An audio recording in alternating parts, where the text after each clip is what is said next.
धर्म क्या है? क्या यह रिलीजन का ही दूसरा नाम है या इसके मायने और भी कुछ है?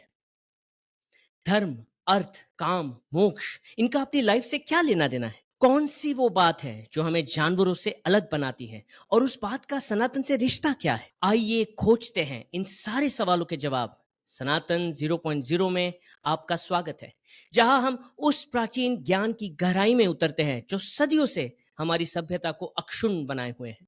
आज हम धर्म के बारे में बात कर रहे हैं। इसका क्या अर्थ है? यह इतना महत्वपूर्ण क्यों है?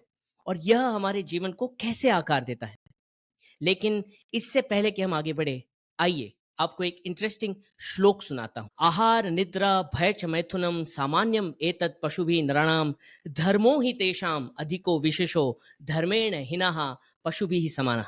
यह श्लोक हमें बताता है कि हम सभी किसी भी अन्य प्राणी की तरह खाते हैं, सोते हैं, डरते हैं और प्रजनन करते हैं। लेकिन जो हमें मानव रूप में एक ह्यूमन की तौर पे अलग करता है, वह है धर्म। वह मार्गदर्शक सिद्धांत जो हमें केवल जीवित रहने से बहुत ऊपर उठाता है। That principle which makes our life worthy of living. Life which in turn is all about choices. जीवन विकल्पों की एक श्रृंखला है। हम सबका आज हमारे पास्ट में हमने लिए हुए चॉइसेस का फलस्वरूप है, और हमारा कल, आने वाला कल, आज के चॉइसेस पे निर्भर है। कुछ चॉइसेस आसान होते हैं, जैसे कि थोड़ी देर और नेटफ्लिक्स पे बिंज वॉच करना या समय पर सो जाना। ठीक है, शायद हम में से कुछ के लिए इतना आसान भी ना हो। कुछ अन्य चॉइसेस थोड़े अधिक जटिल होते हैं, जैसे कि एक स्थिर नौकरी या अपना खुद का व्यवसाय शुरू करने के बीच निर्णय लेना हो। और कुछ चैलेंजेस, चुनौतियां ऐसे रूप में हमारे सामने आते हैं, जैसे कि वेट लॉस करना। आपको सॉल्यूशंस पता है, आप जानते हैं कि आपको राइट डाइट फॉलो करना है, एक्सरसाइज करनी है, नींद की कमी नहीं होने देनी है, लेकिन आइडियल वेट तक पहुंचने के लिए बहुत पसीना बहाना पड़ेगा और हिम्मत जुटानी होगी और बहुत सारा पेशेंस लगेगा, है ना?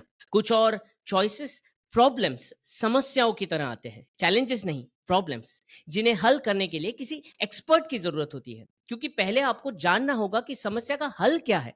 एक बार वो समझ जाओगे तो समस्याएं भी, चुनौतियां, प्रॉब्लम्स भी चैलेंजेस बन जाएंगी। और फिर मेहनत, बस आज नहीं तो कल फल तो मिलना है। जैसे कि इन्वेस्टमेंट्स कैसे किए जाए, किसी जानकार से सीख लेने के बाद और खुद प्रैक्टिस करने के बाद आप धीरे धीरे खुद सीख जाओगे, कभी कुछ खो के, कभी कुछ पाके, और फिर बेहतर से बेहतर होते जाओगे। लेकिन कुछ चॉइसेस हमारी लाइफ में दुविधाएं, डिलेमा बनकर हमारे सामने आती है।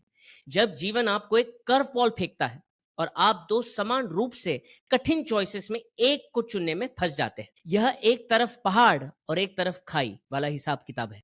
और सबसे बड़ी बात यह है कि हम इन डिलेमास को कैसे संभालते हैं, यह न केवल हमारे लाइफ को डिफाइन करता है, बल्कि हमारे पूरे समाज के ताने बाने को भी डिफाइन करता है। Entire societal integrity and structure. जरा सोचिए, हमारे देश के फ्रंट पे लड़ने वाले आर्मी मैन, देश के नेता, देश के विचारक, थॉट लीडर्स, देश के इन्फ्लुएंसर्स, देश के नागरिक सही गलत के डिलेमास को ठीक से एड्रेस न कर पाए तो देश कब तक चलेगा?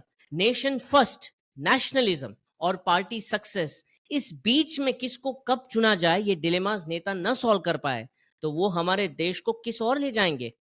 दुनिया में इन कंसिडरेशंस को एथिक्स और मोरालिटी के थियोरेटिकल एक्सप्लोरेशंस में बांध के रख दिया है। Most religions also are prescriptive about this. सही गलत में भेद कैसे करें, ये बताने के बजाय वे हमें बताते हैं कि ये सही है और ये गलत। आप पूछोगे कि इसमें प्रॉब्लम क्या है? सही तो है, राइट और रॉन्ग बताया जाए तो सभी को पता रहेगा। चलो आपको एक सवाल पूछता हूं। एथिक्स सीखने और सीखने वालों में सबसे लोकप्रिय ऐसा एक प्रॉब्लम, ट्रॉली प्रॉब्लम। आप गूगल भी कर सकते हैं, उसमें काफी डिटेल में इसका एक्सप्लेनेशन दिया गया है। यह एक थॉट एक्सपेरिमेंट है। सोचो कि एक भागती हुई ट्रेन एक ट्रैक से बंधे 5 लोगों की ओर बढ़ रही है। आप उस ट्रेन के इंजन में एक लीवर के बगल में खड़े हैं, जो ट्रेन को दूसरे ट्रैक पर मोड़ सकता है, जहां केवल एक व्यक्ति बंधा हुआ है। क्या आप लीवर खींचोगे या नहीं? 5 को बचाने के लिए एक की बलि दोगे या नहीं? ट्रॉली प्रॉब्लम और उसके कई वेरिएशंस सदियों से एथिक्स, मोरालिटी इन विषयों का अध्ययन करने वाले दार्शनिकों की, फिलोसोफर्स की प्रिय रही है, and for the right reasons. यह दो प्रमुख नैतिक सिद्धांतों के बीच संघर्ष की खोज करती है। पहला है उपयोगितावाद, यूटिलिटेरियनिज्म। यह दृष्टिकोण लीवर खींचने का सुझाव देगा क्योंकि यह अधिक जीवन बचाकर समग्र खुशी को अधिकतम करता है। Maximum happiness of the most, एक की जान लेके 5 को जीवन दान देना इस प्रिंसिपल के हिसाब से सही है। और दूसरा है कर्तव्य परायण नैतिकता, डिओन्टोलॉजिकल एथिक्स। यह दृष्टिकोण लीवर खींचने के खिलाफ तर्क दे सकता है क्योंकि इसमें सक्रिय रूप से ऐसा निर्णय लेना शामिल है जो किसी की मृत्यु की ओर ले जाता है, जो नैतिक रूप से गलत है। चलो और डिटेल में समझाता हूं।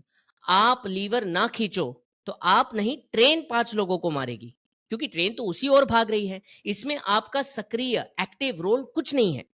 लेकिन अगर आप लीवर खींचोगे तो आप सक्रिय रूप से एक्टिवली एक की जान लोगे, जो इस प्रिंसिपल के हिसाब से गलत है। ऐसे और कई कंक्लूजन इसमें से निकाले जा सकते हैं। अधिकांश लोग, मेजॉरिटी ऑफ पीपल, जब ट्रॉली प्रॉब्लम का सामना करते हैं तो उपयोगितावाद की ओर झुकते हैं, यानी 5 को बचाने के लिए एक की बलि देना। यह एक कोल्ड हार्टलेस कैलकुलेशन है, लेकिन यह अधिक अच्छा विकल्प लगता है ना? लेकिन बात यह है कि यह बहसें या आर्गुमेंट्स अक्सर ट्रेन चलाने वाले व्यक्ति की जिम्मेदारी को, रिस्पॉन्सिबिलिटीज को, रोल को इग्नोर कर देती है। कोई ये नहीं पूछता कि इंजन में लीवर के पास में जो खड़ा है उसका रोल क्या है, उसकी रिस्पॉन्सिबिलिटीज क्या है, वो उस जगह पे है क्यों, और उस जगह पे होने के उसके मायने क्या है, उसके क्या रोल्स रिस्पॉन्सिबिलिटीज होनी चाहिए, और उस दायरे में फिर उसका निर्णय क्या होना चाहिए। क्योंकि इंजन में खड़ा व्यक्ति सिर्फ एक दर्शक तो नहीं, वह एक विशिष्ट प्रशिक्षण वाला व्यक्ति है। जिस सिस्टम में वह काम करता है उसकी वह गहरी समझ रखता है, और इसमें शामिल सभी लोगों की सुरक्षा सुनिश्चित करना उसका कर्तव्य है।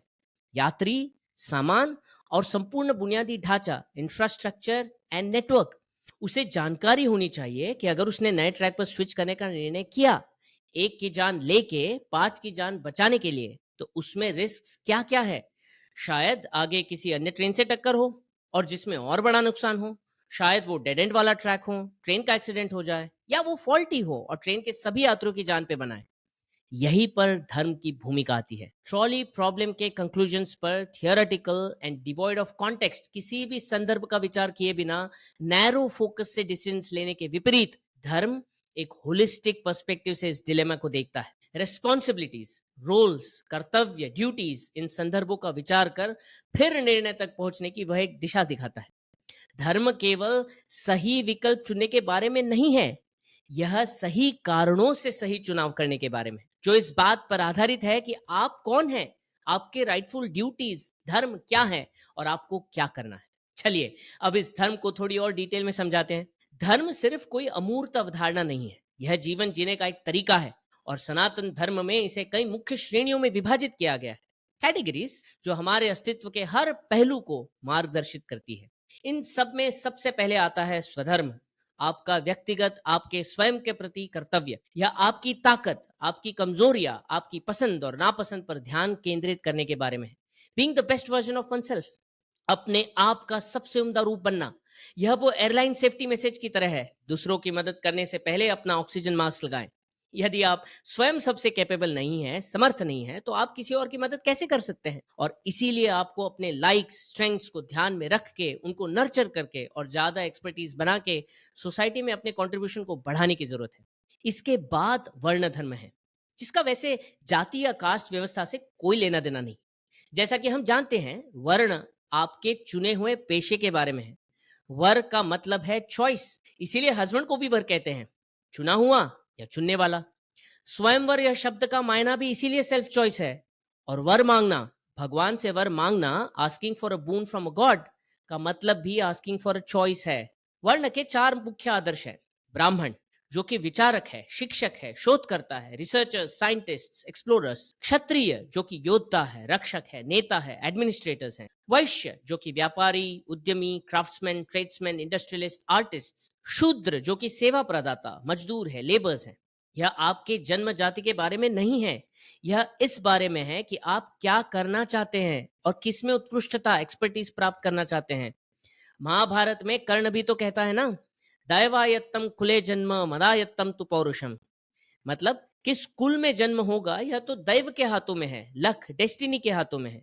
लेकिन आपका पौरुष, आपके अचीवमेंट्स, आपके लाइफ के आउटकम्स, यह तो सिर्फ आपके चॉइसेस, आइडियाज, एक्शंस और कमिटमेंट पे निर्भर होता है। आप अपना वर्ण आपके स्वधर्म को केंद्र में रख के चुनोगे तो आपका जीवन अधिक सफल होगा। Choosing your profession based on your interest, capabilities, circumstances. वर्ण के उपरांत आता है आश्रम धर्म, जो जीवन के सभी चरणों के बारे में, लाइफ स्टेजेस। एक छात्र के रूप में विद्यार्जन हो, ब्रह्मचर्य। अपने कैपेबिलिटीज से अर्थार्जन कर अपने परिवार का पालन पोषण करना हो, गृहस्थाश्रम। या धीरे धीरे किसी और को उत्तराधिकारी बनाकर उसे ग्रूम करते हुए सांसारिक कर्तव्यों से दूर होना हो, वानप्रस्थाश्रम। या अंत में आध्यात्मिक मुक्ति पर ध्यान केंद्रित करना हो, संन्यास। अपने वर्ण और आश्रम को साथ जोड़ोगे तो आपको वर्णाश्रम धर्म मिलता है, जो आपको अपने पेशे और जीवन के चरण के आधार पर अपना जीवन जीने का मार्गदर्शन करता है। यह एक प्लेबुक की तरह है जो सिर्फ आपके लिए तैयार की गई है। यानी कि आपको फार्मर बनना है तो बचपन में फार्मर कैसे बने यह सीखना हो, और गृहस्थ आश्रम में फार्मर बनकर अर्थार्जन कर अपने परिवार का पालन पोषण करना। अंत में कुल धर्म, राजधर्म, प्रजाधर्म है। कम्युनिटी, राज्य, देश और बड़े पैमाने पर दुनिया के प्रति आपके कर्तव्य। यह एक ग्लोबल आइडेंटिटी के बारे में है। यह सुनिश्चित करना है कि आपके कार्य से आप समाज की भलाई में योगदान दें। क्या आप अभी भी सोच रहे हैं कि असल जिंदगी में इसको कैसे अपनाएं? थियोरी तो काफी हुई, कैसे अप्लाई करें? चलिए कुरुक्षेत्र के युद्ध के मैदान में चलते हैं। लगभग 5000 वर्ष पूर्व, ऑलमोस्ट 5000 ईयर्स अगो, अर्जुन को याद करें। वह अपने जीवन की सबसे बड़ी लड़ाई के लिए पूरी तरह तैयार था और अचानक उसे एक डिलेमा ने ग्रस्त कर लिया, लड़ूं या ना लड़ूं। उसने कहा, नहीं केशव, मैं लड़ना नहीं चाहता। अपना गांडीव नीचे रखते हुए उसने कृष्ण से याचना की, सही मार्ग बताइए, इस डिलेमा से मुक्ति दे। तभी Krishna, the best life coach ever, आगे आए और अपने पार्थ को उन्होंने 18 अध्यायों में सारे उपनिषदों का जो सार है, ऐसे ही गीता सुनाई, भगवत गीता। सबसे पहले कृष्ण ने उसे समझाया कि स्वधर्मे निधनम श्रेय परधर्मो भयावह। किसी और का कर्तव्य निभाते हुए जीने से बेहतर है कि अपना कर्तव्य निभाते हुए मर जाए। दूसरे शब्दों में, जो करना है उस पर डटे रहो, भले कि वह कठिन हो। अपनी लाइफ को सिंप्लीफाई करना हो तो हर क्षण, हर मोमेंट में अपनी सिचुएशन और उस सिचुएशन में अपना रोल समझ अपना बेस्ट एफर्ट देना, रिजल्ट्स की चिंता किए बिना। कर्मण्य ऐव अधिकारस्ते मां फलेषु कदाचन। और फिर वह कहते हैं, हतो वा प्राप्स्यसि स्वर्ग व जित्वा वा भोक्ष्यसि महीम तस्मात् उत्तिष्ठ कौन्तेय युद्धाय कृत निश्चय। लड़ते हुए अगर तुम वीर गति को प्राप्त हुए तो तुम स्वर्ग पहुंचोगे, और अगर तुम जीत गए तो तुम इस समस्त सृष्टि का धर्म स्थापना होने के पश्चात आनंद लोगे। यह एक विन विन की स्थिति है, तो संकोच क्यों? और यहाँ वे सभी धर्म काम आते हैं जिनके बारे में हमने बात की थी। अर्जुन का स्वधर्म एक योद्धा का है। क्षत्रिय के रूप में उनके वर्ण धर्म का अर्थ है कि उन्हें युद्ध करना है। गृहस्थ के रूप में उनके आश्रम धर्म का अर्थ है कि वे अपने जीवन के शिखर पर है और जिम्मेदारियों उठाने के लिए तैयार है। वर्णाश्रम धर्म के बारे में सोचे, जांचे। राजधर्म के बारे में सोचे, जांचे। दोबारा सोचे और सोचे कि अर्जुन का इन सारे धर्मों के अनुसार क्या आचरण करना उचित है। कृष्ण ने सब कुछ स्पष्ट कर दिया और अर्जुन को एहसास हुआ कि युद्ध करना सिर्फ एक विकल्प नहीं है, यह उसका कर्तव्य है। दूसरी तरफ दुर्योधन है, जो जानता है कि क्या सही है और क्या गलत है, लेकिन खुले तौर पर स्वीकार करता है, जानामि धर्मम नच में प्रवृत्ति। मुझे पता है कि क्या सही है, लेकिन मैं खुद को वैसा करने के लिए नहीं मना सकता। जानामि अधर्मम नच में निवृत्ति। मुझे पता है कि गलत क्या है, लेकिन मैं वो करने से अपने आप को रोक नहीं सकता। अंत में कृष्णा के उपदेश को सुन अर्जुन क्या निर्णय लेते हैं, युद्ध में कौन जीतता है, ये तो आप भली भांति जानते हैं। टू कंक्लूड, आइए थोड़ा जूम आउट करें। सनातन धर्म के अनुसार जीवन 4 प्रमुख पहलुओं, एस्पेक्ट्स को संतुलित करने के बारे में है। वो 4 पहलू है धर्म, अर्थ, काम और मोक्ष। काम इच्छाओं और प्रवृत्तियों के बारे में है, लेकिन अगर आप केवल इसी स्तर पर जीते हैं, बस जो अच्छा लगता है उसके पीछे भागते हैं, तो आप किसी जानवर से बेहतर नहीं है। कोई शांति नहीं, कोई संतुष्टि नहीं, बस इच्छाओं और जरूरतों का रोलर कोस्टर है। एक इच्छा पूरी हुई न हुई, एक दूसरी इच्छा आपकी भूख बढ़ाने के लिए पीछे जन्म ले रही है। Living to constantly fulfil instincts and desires with no conscious introspection, thought and action. अपनी इच्छाओं में थोड़ा अर्थ और मूल्य जोड़े, वैल्यूज एंड मीनिंग, तो और चीजें थोड़ी बेहतर दिखने लगेंगी। आप केवल वही नहीं खा रहे हैं जो आपको मिल जाए, भूख लगी है इसके लिए, परंतु आप पौष्टिक भोजन चुन रहे हैं। आप केवल लोगों के पीछे नहीं भाग रहे हैं, आप वास्तविक संबंधों की तलाश कर रहे हैं। लेकिन फिर भी कुछ कमी है, यही धर्म आता है। जब आप अपनी इच्छाओं को अपने कर्तव्यों के साथ जोड़ते हैं, जब आप केवल अपने लिए नहीं बल्कि अपनी जिम्मेदारियों के अनुसार कार्य करते हैं, तो आप एक पीसफुल माइंडसेट पे पहुंच जाते हैं। तब आप वास्तविक शांति का जीवन जीना शुरू करते हैं, चाहे दुनिया आपके सामने कुछ भी क्यों न लाए। और यही अंत में मोक्ष है, अंतिम लक्ष्य। इच्छाओं के चक्र से मुक्ति। आगे क्या है? इसकी अंतहीन खोज से मुक्ति। यह वह शांति है जो यह जानने से आती है कि आपने अपना जीवन धर्म के अनुसार जिया है। आपने कर्म करने का निश्चय किया है, किसी भी फल की आशा के बिना। So there you have it. धर्म सिर्फ एक शब्द नहीं है, यह एक अच्छे जीवन जीने का खाका है। It's a blueprint for a life well lived. यह अव्यवस्था को व्यवस्था में, दुविधाओं को निर्णयों में और जीवन को वास्तव में सार्थक बनाता है।